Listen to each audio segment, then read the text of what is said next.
there's really two fundamental things that participants will take away. The first, of course, is a set of math and principles and better practices for actually carrying out the predictive modeling.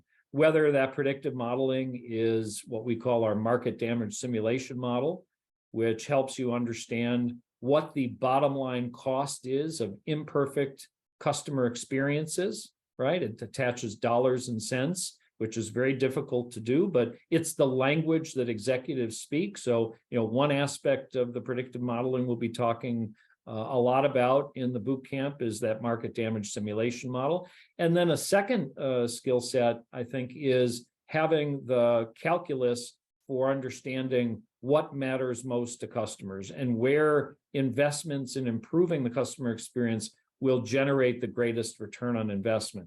Now, that's sort of all of the math that the participants will leave with. I think the other equally important point is we're going to spend a fair amount of time on talking about the idea of being a customer experience consultant within your organization.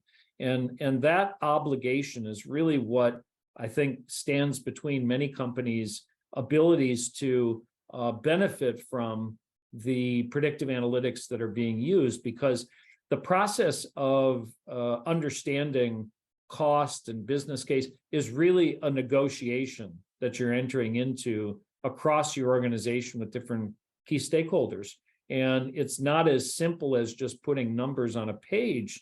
There's a fair amount of consultative activity within the organization that has to take place to be successful. And so a good part of our time will also be spent discussing what's the role of the internal consultant in trying to bring the predictive analytics to life, to tell stories with data, to be able to make a compelling business case to the organization. The change in these areas can have a transformative effect. And so part of our time is devoted to, I think, dealing with the math, but the process of predictive analytics is equally a social experience that requires a fair amount of conversation, dialogue, negotiation, and that has to sit right alongside the math for one to be successful.